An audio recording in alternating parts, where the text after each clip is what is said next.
Hi everyone, welcome back to my channel. I hope you all are doing great. So in today's video, I'm going to be making porridge yam with mackerel fish. So guys, take your seats and your popcorn and let's make this delicious meal together. So I'm going to start by slicing my yam.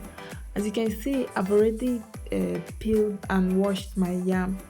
So I'm going to continue repeating the same process you are seeing on this video until I finish cutting all the yam.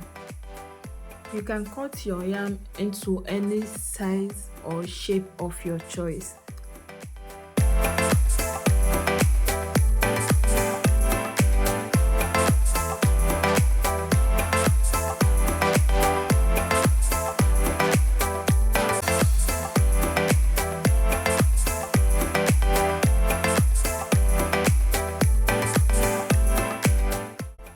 So after I'm done cutting my yam, I'm going to go ahead to wash it again for the last time.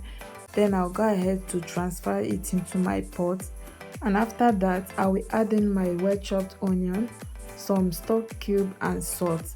Then I'll go ahead to add in my blended crayfish and also my blended pepper mix as well. After I'm done adding my blended pepper mix, I'll add in my palm oil. Then I'll go ahead to introduce my meat stock. You can as well use water, with normal water, if you don't have any reserved meat stock. And after you are done, use your spatula to mix together. Then cover your pot and allow the yam to cook for a few minutes. So 15 minutes later, I'll go ahead to add in my smoked mackerel fish. Then cook the yam until it becomes soft. Next, I'm going to go ahead to check on the yam.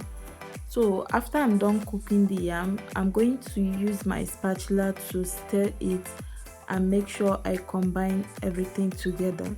And after that, I'll go ahead to introduce my sliced spring onion to my yam. After that, I will turn off the heat, then continue stirring it with my spatula to mix everything together. So guys, you can see now my yam is ready to be served. So now I'm going to go ahead to dish out my porridge yam and enjoy with my family. Please guys, do remember to subscribe, like and share this video, and also drop a suggestion on the comment section if you have any. So guys, see you guys in my next video. Bye.